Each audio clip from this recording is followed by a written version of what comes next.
Today on Sagittarian Matters, Carrie Bradshaw, advice on coffee, activism, telling people what to do, and more, with fan favorite and friend to the show, Beth Pickens. Stay tuned. Capricorn Matters, Capricorn Matters, what's the matter? I'll fix it for you. Capricorn Matters. Hello from the Sagittarian Matters social distancing backyard in Portland, Oregon. Listeners, before we get to our talk with friend to the show and esteemed Capricorn Beth Pickens today, I need to set the record straight about a couple of things. Berger was Carrie's worst boyfriend on Sex and the City. I posted this on Instagram and I got some pushback from people that said, wasn't Big Carrie's worst boyfriend? What about Petrovsky? He slapped her across the face. I still think Berger was the worst boyfriend. Cost-benefit analysis, she got something out of dating Petrovsky. You know, he dazzled her for a second. He showed her what it was like to date an adult for a second. Berger was like her dating a boy child who threw red flag tantrums every time they were together from the first meeting on. Every single time they hung out, Berger was flipping out about something, and then Carrie got stuck in her head and was trying to fix it and got all with him. And then he broke up with her on a post-it? Are you kidding me? Berger was trash. His book was terrible. If you watch the show again, look at the cover of his damn book. Please. Maybe I'll post it on the Sagittarian Matters Instagram if I can find it. He was the absolute worst. He was worse. Somebody said, what about the alcoholic? You know what? That alcoholic guy had big feelings. If you watch the show, he was a guy who made Carrie his higher power, and then she wouldn't let him come upstairs with her one night, and he had a relapse and threw off his clothes in the street and was screaming, Carrie, I love you, Carrie. That's still better than Berger. Berger's number one. Aiden was Carrie's second worst boyfriend because Aiden was so petty and aggro. He was like sensitive guy who pretends like he's not aggro, but he really is aggro. And then he liked bluegrass music and he definitely had a toe ring at some point. No, goodbye, Aiden. I understand that she betrayed him. That is true, but he shouldn't have taken her back. You know, I think we're all on the same page with that. Then the jazz guy. The jazz guy had no redeeming qualities. He had buggy eyes. He was such a freak, and he tried to play her. He tried to play her like a stand-up bass or something. She giggled. Ooh, play jazz on me. Ugh, just the worst. Somebody scatting in your ear during intercourse. Those are Carrie's top worst boyfriends from Sex and the City. Jack Berger, Aiden Shaw, and the jazz guy. Why isn't Mr. Big on my list? Why isn't Petrovsky on my list? I mentioned Petrovsky. He made her pancakes. That's more than I can say for most of her boyfriends. Big, sorry, producer Panya has something to say, but it's not of her generation. Upon rewatching, find Big to be quite reasonable in the face of Carrie flipping out every 5 seconds about what is going on in their relationship. When I first watched the show as a young person, I thought that Big was a jerk. He's not a jerk. He says cheesy things all the time, like abso-fucking-lutely, you know, that kind of thing. That's a given. That's what you know. That's the price of entry for watching the show. But aside from standing her up at her wedding, which was unforgivable, but that was in the movies, not the series. Aside from that giant misstep where he wanted her to pick up the cell phone and she wouldn't because it was her goddamn wedding day. Aside from that, I thought Big was a fine boyfriend to her. The cheating, when he cheated with her, when he was married to Natasha, I mean, that's neither here nor there. You know, we can't talk about that. That doesn't really fall into the purview of him being her boyfriend. When he was her boyfriend, he seemed to me somewhat reasonable, and Carrie was the one who was spinning out all the time about the toothbrush, about farting, about needing him to say the right words in the right order. To wrap up my very timely thoughts about Sex and the City and Carrie Bradshaw's worst boyfriends, I just want to say that Carrie Bradshaw is afraid of intimacy. I think we can all agree. If you go back and watch the show, you know, what was Mr. Big to her but just a blank screen that she was projecting a lot of issues on, honestly. Carrie Bradshaw, avoidant.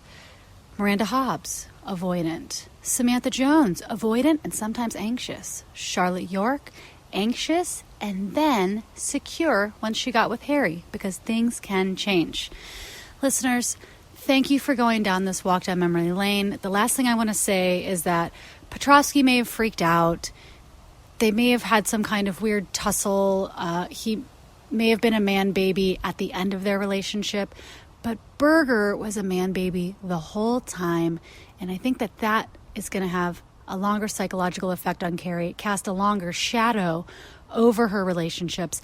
And this is why I vote Jack Berger as the worst boyfriend that Carrie Bradshaw had on Sex and the City. If you have a different opinion, if you have an opinion about Sex and the City, a question for me, anything like that, please call the Sagittarian Matters hotline, 971-361-9998.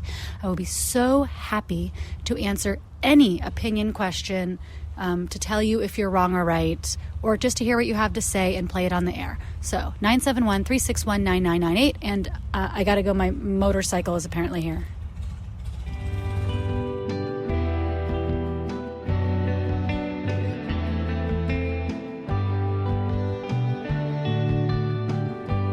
Beth Pickens is the author of the book, Your Art Will Save Your Life. She is an arts consultant, a Capricorn, and an esteemed friend to the show. Beth joined producer Ponyo and I to answer your advice questions on getting advanced degrees during a pandemic, unsolicited advice, coffee, today's special, and more.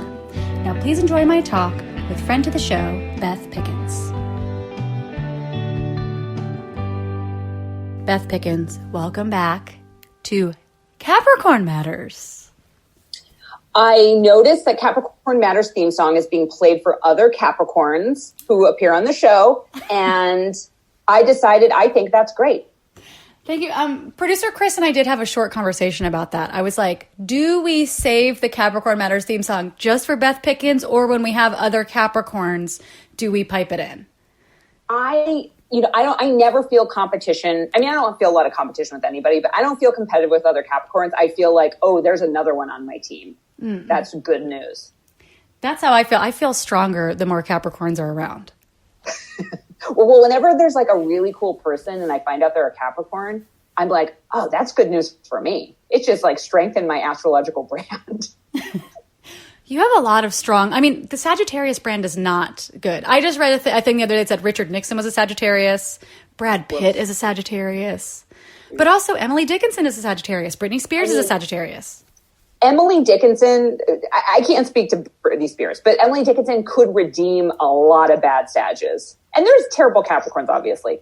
But, so having Jessica Lanyadoo on as a Capricorn, like, that's a great one for the Capricorn team. And she's a triple Capricorn, so of course you have to play the theme song for her. Yeah, it would be strange. It would be queer to play the Sagittarius Matters. Okay, here's a question that came in just for you. Hi, Beth and Nicole. I'm calling because I need help. I need it. Anyway, so I'm graduating from a pretty fancy master's degree, and I just turned down a PhD program. My plan was to get a job and commit to my art practice, but now there's a pandemic and maybe a depression. And the field where I have the most professional experience, museums, is laying people off like every day. So I feel like I should stick with my original plan, and I kind of have to.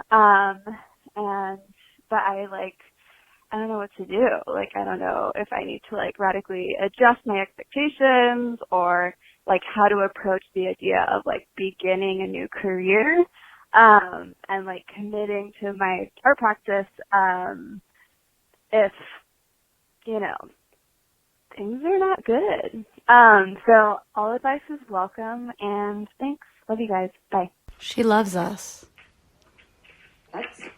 I don't get that all the time. That's really nice. Yeah. Some of the audio was difficult to hear. So when she says my original plan, and I don't know if she uses she pronouns. So when this person says their original plan, is that referring to not taking the PhD program route? Yes. Can you tell from the text? Okay. It says that they turned down the PhD program, and their plan was to get a job and commit to their art practice. Okay. And that's the original plan they think they need to stick to, but they're feeling... Yeah. Okay. And I'm a little confused because they also said that maybe they got their master's in museum stuff, working for a museum, but now those are all closing and laying people off. Right. So I wonder, are they asking if they should hide in a PhD program or like? Right. Okay. Yeah. Got it. What do you think? Okay. Well, first of all, this may or may not be comforting, but you're not alone in coming out of a program or having sort of a big closure and next step happening during the pandemic. This is happening to so many people, and it's really hard. And I'm sorry. This is not the world that we want for you to come out of your master's program with. It's also not a great time, I think, to make huge decisions about your professional life because more information is going to be revealed. And so this is a really confusing moment in the pandemic. It's been largely confusing the whole time, but during this sort of second spike, second wave moment, when whatever was about to open is being closed again, I think this isn't the time to decide I have to find a whole new career. I think this is the time, to the best of your ability, that you keep it really simple and think about what's happening today, what's happening this month. And by that, I mean financially, logistically, certainly in regards to how you're spending your time. What's happening right now in July 2020 is likely to be very different than what's happening a year from now in July 21. And a lot's going to happen, and we don't know what, and we don't know the timeline. But you don't have to sort of throw anything away. You don't have to make some big pivot and massively adjust, because the conditions are going to keep changing a lot and probably pretty quickly.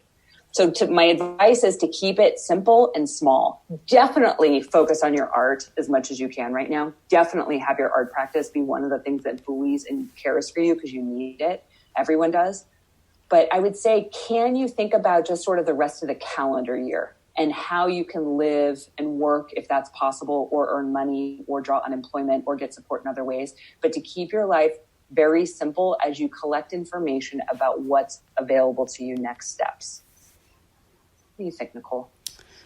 I mean, I have to say the same. I think your art practice, it doesn't matter what's going on in the world. It doesn't matter if the world's going well, if the world's not going well, if you feel like there's places to show or not places to show. You just need to do your art practice and then, see what happens once you get to the end of a certain project or a certain kind of line of paintings or whatever the thing is that you're doing.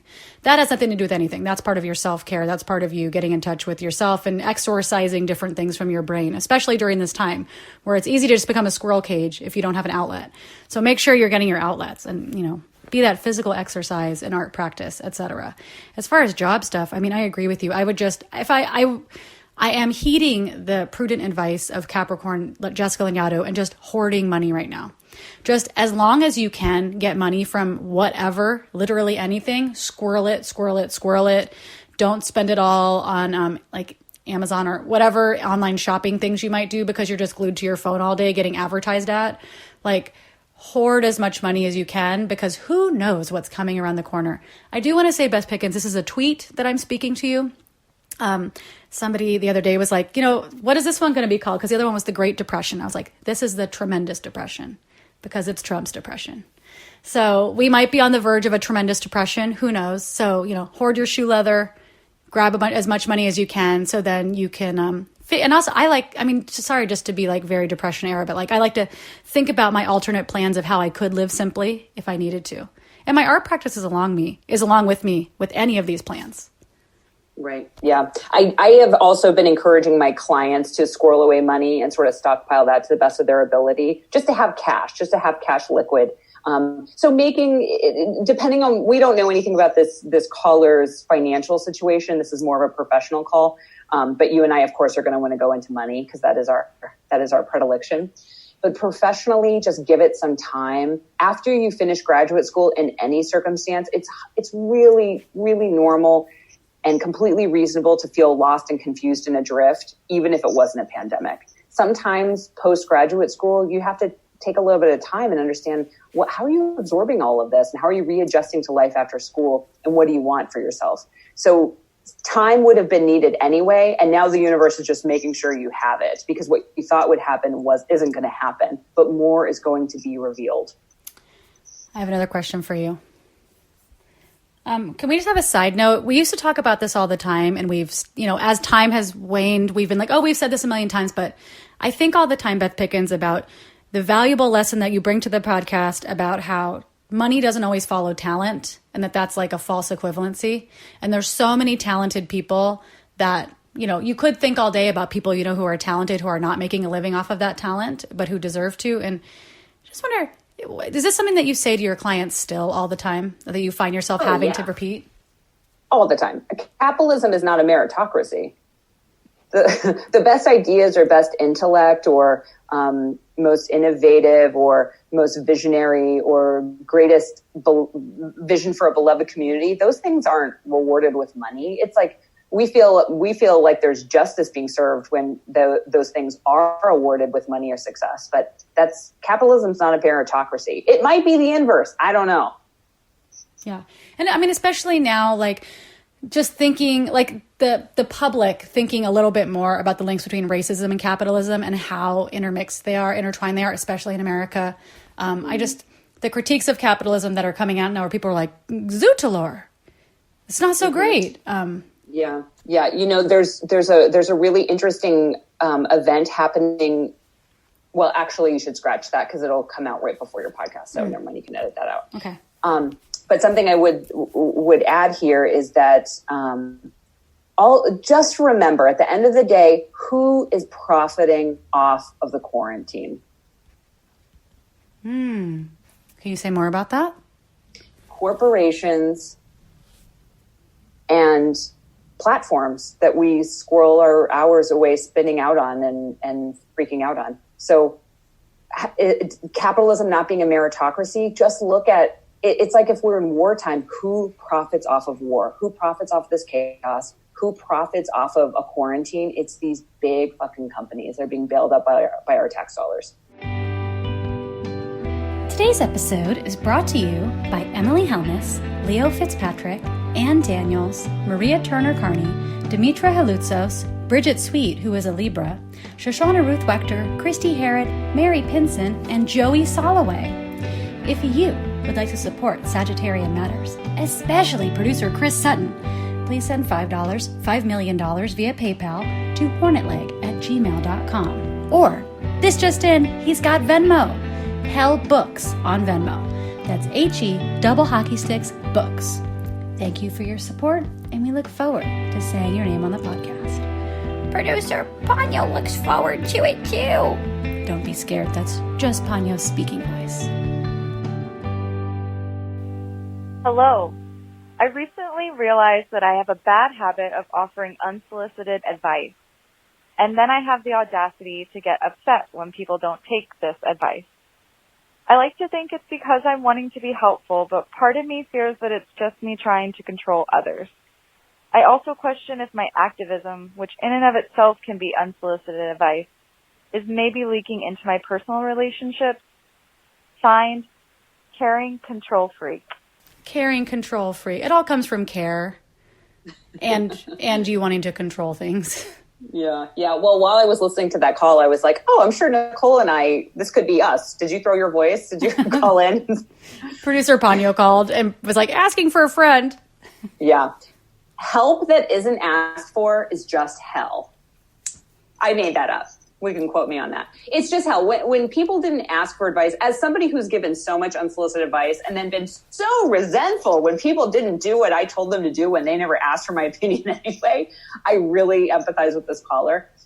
And telling other people what to do when they didn't ask, it doesn't get you much good stuff. It doesn't get you a lot of goodwill. It doesn't feel good for you. It doesn't feel good for the other person. Sometimes a thing I've learned as an adult who's had to unlearn that habit in a variety of capacities is to ask somebody if they want advice, if they want to hear what I think, or if they just want me to listen, right? Like that's a big thing to ask somebody when they're telling you about their problems or they're having a crisis and you feel like you have input. You can say, do you want me to weigh in or do you just want me to listen? I'll do anything. And then you can tell, like, I have lots of unsolicited advice I no longer give to people who didn't ask for it. So maybe I'll tell a different person, like, here's what I think they should do. And that keeps me from telling that person what they should do. Because the reality is, I don't know what anybody should do. And neither do you, dear caller, because we're not living that person's life. We actually don't know what they should do, even if it seems obvious. That's very difficult for me to admit, but I am a humble human with a simple human brain, and I don't know what other people should do. I have ideas, and sometimes they're great, and sometimes they are off the mark. I was listening to something the other day that was like, try to be in the feelings, not the fix.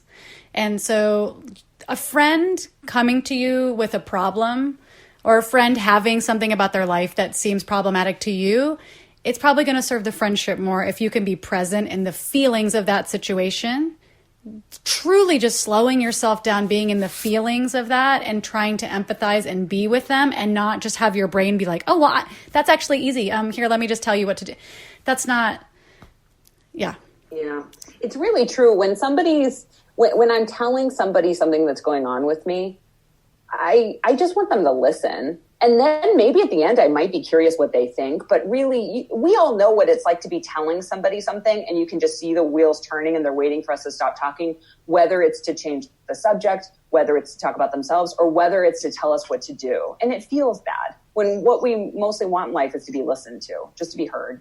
I mean, I've found as I've gotten into further adulthood, I feel like when you get to adulthood and then you just kind of go, as you go towards middle age, as I've been pushing further against 40 years old, I realized that the friendships that I value the most are ones where people can just sit with the feelings and reflect back what they heard or who I am or an experience like that. And I've had moments with friends where it's a big like ka-chunk moment where I have had to interrupt them and be like, I actually am not looking for feedback right now. I just need you to listen to me. And I've had friends be like, oh, you're going to tell me how to be. And I'm like, I guess. I don't know. I guess I am going to tell you how I actually can be present too. Because I don't get present. When I feel like I'm telling somebody something sensitive and they're like, I know exactly what you should do, then my head's like, okay, well, they weren't listening, or this is not what I need. And it's not like I'm like, oh, thank God. Thank God, because you obviously know how to live your life better than me. Like, it's not like anyone I'm telling is a fucking wizard. Oh, I'm like, oh, your life is so perfect. Will you please tell me how you got to be this way? It's like, I'm like, you're my friend and I'm crying and I don't. You, Beth Pickens, honestly, I'll be like, Beth, what do you think? What do you think? The easiest way I've solved this in my life, and the caller could take this or leave it. It might be useful for them. Now it's my job to sort of help people figure out what to do and give them my feedback and tell them, here's what I think you should do. Here, I'll boss you around. Right. So now I'll check in with myself if I want to tell somebody what to do and ask myself, are they paying me by the hour to tell them this? If not, I'm just going to shut up and listen and wait to hear if they ask me my opinion. Beth Pickens, do you have opinions about how this intersects with activism? Because this person said, I question if my activism, which in and of itself can be unsolicited advice, is maybe leaking into my personal relationships. I mean, I have a lot of assumptions and ideas about what that can mean. I don't fully know, so I'll keep it general. And that's that in all parts of your activism, I think go be with the people who are doing the work with you and go be part of frameworks to do the work. So, like just thinking about right now and thinking about the movement for Black Lives. And, this issue comes up a lot I obviously don't know anything about this caller, but for me as a white person, when am I trying to talk to white people who were really checked out? And when am I trying to control them and I have no control over them? Right? Like, what is that line and where do I cross it? And when does it become not productive for either one of us? And so one of the really useful things is going to the frameworks that train and teach white people how to do that in an effective way, rather than me trying to figure it out on my own, knowing that I'm a bossy person who wants to tell people what to do. So I've become a member and really enjoying White People for Black Lives in Los Angeles. And, they have, it's a part of Showing Up for Racial Justice Surge, which has chapters in cities all over the country. And that's a really good place for white people. If that's a part of your activism that feels like it's getting commingled with what is telling people what to do, and I don't know if this is, how am I doing this?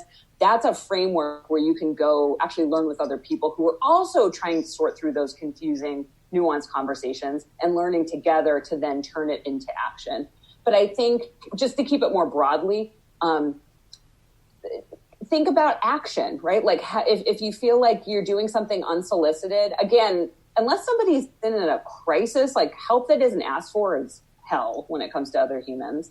And so you can always redirect your resources and efforts away from your own mind of what you think should be done and be a part of a larger framework of people who are working on solutions. I think that can help cut down on some of that confusion. Hi, Nicole. Should I start drinking coffee? I like how it smells. Other people seem to like it, but maybe they're just addicted. Thanks. Bye. Well, caller, I had to quit coffee for purely medical reasons. I love coffee. I love caffeine. I love the things it can do for me, what it does to me. And I'm now only a matcha person. I can't have caffeine stronger than green tea level. Very sad. Heart related. So I think you should try it. No, it's a drug. So go easy and see what you like. Like, see the level of coffee you want to get into. Coffee, I think it's fucking delicious and fun and a wonderful ritual. And it's like a great beverage. And I still drink decaf because I love coffee and I love the stuff all around it. And you just get like a high from even smelling it, I think. But it's serious caffeine. And depending on how your body responds to caffeine, you might just want to like try, like 1 cup. Or like mid-morning and see how your day goes. You might feel amazing and suddenly the depression is lifted, the fog has cleared, and you can do anything. Or you might start having heart palpitations and anxiety attacks. Who knows? But just try it out. I like the idea of using it as a tool. Like, I'm fully addicted. Like, sometimes I'm like, it would be nice to not drink like a liquid I can't see through. It would be nice to not have this just like dark brown kind of sludgy thing that I'm putting in my body every day, no matter what's going on. It would be nice to feel free of that, and yet I don't care enough to be free of it. So the idea that you get to start fresh and use it as a tool, use it as a drug, use it for recreation is really fun to me. I will use it in certain quantities for certain purposes. Like if I have to work on a project that's creative, or I need my brain to be going so fast and I'm feeling a little unmotivated, I will have cold brew, like a really strong cold brew. So I'm just like, wow. But I also know that there is a true equivalency of me having a lot of caffeine, like cold brew, and then feeling angry and anxious and just being angry. Like I'll drink cold brew in my house and then I'll be like, oh, fuck it, like yelling at a cabinet. Why is the door coming open? Your only job is to stay closed. God damn it, you stupid cabinet. And then I get to stand back and be like, does this have anything to do with the fact that I just had cold brew 15 minutes ago? And I'm like, yes, and I don't care. I will keep doing it and just accept that I'm angry at inanimate objects. I think has it been 2 years since I've been off of coffee? Maybe. I think it's been 2 years now, this August. And caller, again, I didn't want to go off of coffee. And so once I was in the clear to resume it again if I wanted, I tried a cup. I was like, oh, we are back in business. I had 1 cup of a French press and I had a terrible anxiety attack all day. And I was enraged, like you're describing. I was like, why is the world so just like out of my mind? And it's because my body had recalibrated to caffeine because I had to go off of all caffeine for 6 weeks while I was going through a lot of medical things. And so when my body reset after 20 years of daily coffee intake, it just turned out that I needed a lot less to get the same really good benefit of caffeine. And I was just reminded, I know Michael Pollan recorded an audiobook. It's not a written book. It's an audiobook about caffeine. So caller, get a cup of coffee, maybe make it a little weak to try it out, and maybe download that audiobook and listen to Michael Pollan inveigh about caffeine and its wonders and how there's actually no drawback. You just need to take it in the moderation that works for your body. And have a really good time. Godspeed.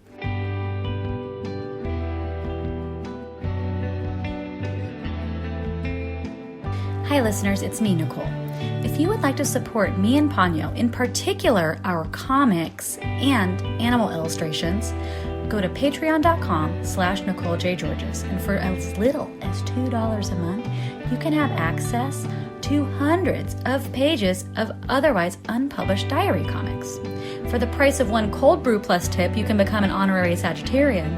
And for the price of 2 vegan cupcakes or 2 vegan donuts, you can become a Ponyo's Friend Club member, at which point you really start raking in goods, including new buttons. Check it out. Patreon.com/NicoleJGeorges. Beth Pickens, do you have any general advice for listeners during this time? Just about anything. What is my life if it's not solicited advice and telling people what to do and believing I know what people should do. So yeah, I do. I have a ton. I have about 25 things. No, okay, great. Cut it down. Number one, I'm just going to ask us all to be as gentle with ourselves as possible. Just as gentle as possible. Remember, we are still in a pandemic. Depending on where you live and the nature of your life, that may be super clear. It might get a little fuzzy. So because we're in a pandemic, expect that you have about 40% of your normal capacity, 40% of your productivity, and 40% of your focus. It's just reduced. And so is everyone else's. Hopefully not surgeons. I'm sure they're fine. But the rest of us, we're down to 40% capacity. So you might not be able to do as much as you think you can or should do in a day. So I'm going to ask you to be gentle about that fact and keep it really simple. I think July, Happy New Year, by the way, beginning of the fiscal year. Happy New Year. May 2021 be a completely different fiscal year than 1920. I think that high summer, for people who are sort of like unsure what's going to happen and the rhythm of their year is that this is a weird downtime, which is true for a lot of people in different sectors. I'm going to say, how about you don't have to try to figure anything out in July?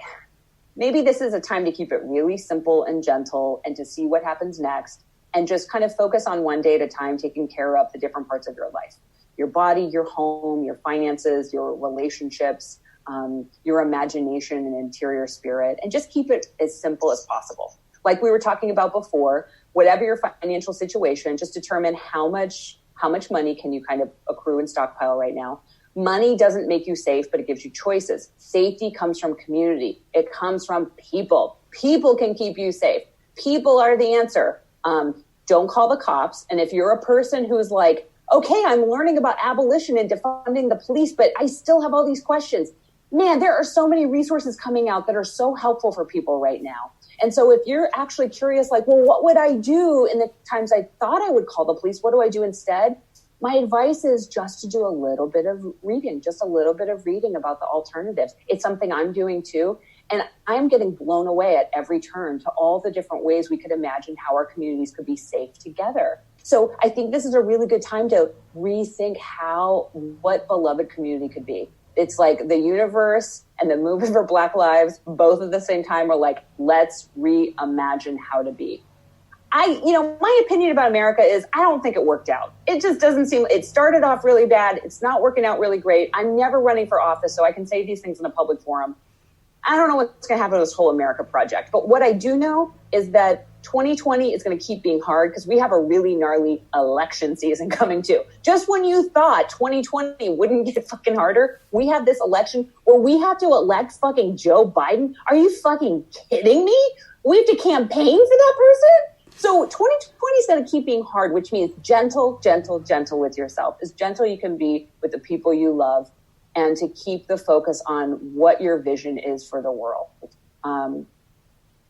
I have a lot more time than I used to have. So if you are like freaking out and need life advice, just keep asking Sagittarian Matters, and Nicole and I will come together and find solutions for you anytime. We love to tell people what to do.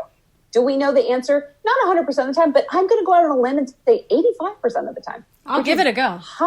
That's high odds. I have tens of thousands of dollars worth of therapy and hours under my belt. And you know what? I went to therapy so you don't have to. I went to therapy school so you don't have to. Like between the two of us, we have a lot of therapy down and we have a lot of desire to give love and support and help to queers, freaks, and weirdos of every ilk. Come to us. We're here for you. I think that's beautiful. Can I tell you one not beautiful pet peeve thing before we go? I have noticed only a couple places, but there is like a weird fashion thing that's happening amongst white queers too. That's like a kind of like vintage fashion, cool. But like vintage and then like kind of Americana vintage nostalgia kind of thing of people like posing in front of American flags, like, ooh, so country. And I cannot help but think that there's a link between people being like so into country and then just like MAGA shit. Like it just, to me, from growing up in Kansas and having like cowboys go to my school, like white cowboys, and line up their pickup trucks with Confederate flags and American flags in the back, I just think the American flag is such a symbol of like imperialism, colonialism, racism, warmongering, hate. It's hateful. And like, this is just where we live. I didn't choose to live, I just was born here. That's all. So I just like accident of birth. It's July. If you're like, it's so funny or ironic that I have an American flag. To me, I always hate when queer people like at Halloween are like, don't wear an appropriative costume. I'm like, no shit. I didn't need you to tell me that. But this is actually how I feel I'm doing that now to people about American flags. So I'm like, don't wear an American flag. Don't pose in front of an American flag. And people can say, Nicole, that's unsolicited advice. No shit.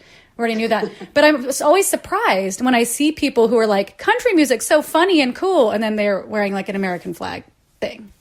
Yeah, I can love Loretta Lynn, and I will for the rest of my life. I love old country music. It is like the thing from my grandparents that I love and treasure. I am not, that does not equate a patriotism. I love the art. So it doesn't have to equate to any kind of patriotism. That's weird. Unless you, listener, are going to run for public office, please do. We need you to, in which case, okay, collect all the imagery of you with American flags because we need you to run for office.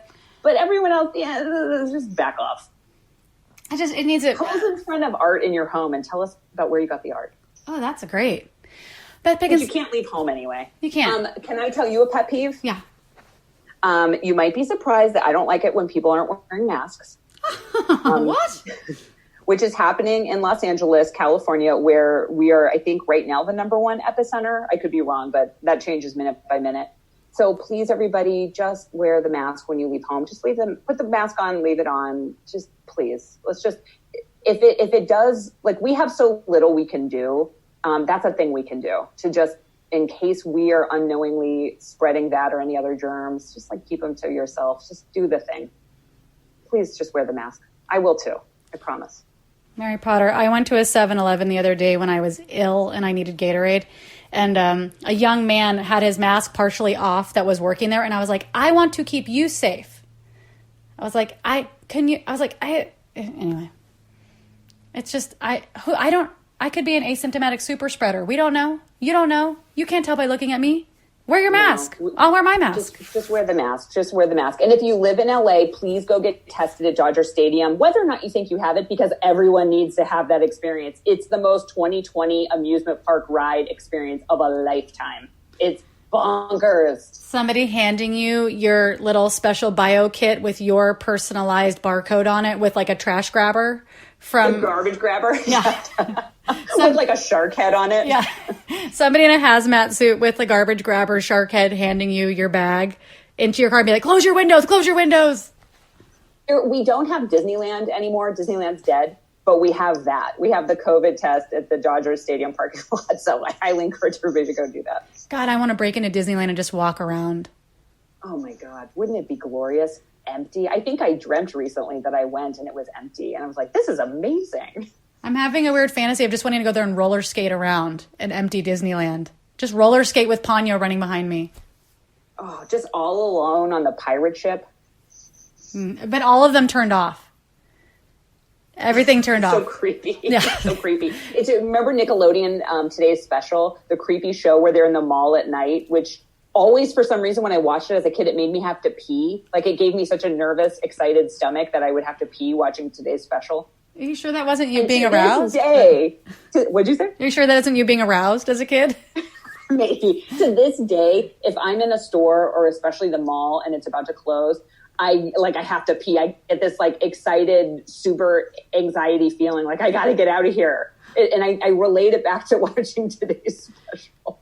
I know you have to go, but if people don't know, Today's Special, it was like this mannequin that would come to life at the end of the day at the mall. And he had like curly hair. It was very 80s looking, like curly hair. Like, I don't know what you call that cap, like a special kind of, like not like a newsboy cap, but like a cabbie hat? Yeah, like a corduroy, like a mustard corduroy kind of hat. And anyway, I'll always be haunted by a song they sang about stuffed animals called Stuffies, where the lady that was his like girlfriend person was like, Stuffies. Oh, yeah. When we do our side podcast project called Generation Catalano, we'll talk about Today's Special. Okay. Because that is a very specific people in our age group born 1978 to 1982. I think they watched Today's Special. With Muffy the Mouse. There's like a little gray mouse with a blonde curly patch of hair, kind of like how Babe the pig has bangs. She had just like a little curly patch of hair on her mouse head and big eyelashes. In the mall after it closes. Yeah. And it haunts me to this day. Today's special. Right, that'll be episode 3 of Generation Catalana. Oh, perfect. Okay, I guess I gotta go. I gotta go to work. I love you. I love you too. I love all the listeners. Thank you for having me. Thanks for being here.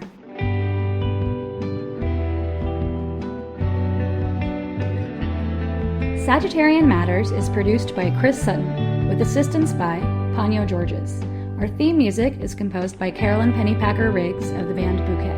Thank you for listening, and I'll see you next time. Sagittarian Matters. If you have an advice question for Sagittarian Matters, call or text our advice hotline, 971-361-9998. Leave a message. We might answer your question on the air, and we promise not to answer the phone. That is a Sagittarian promise that you can take all the way to the bank.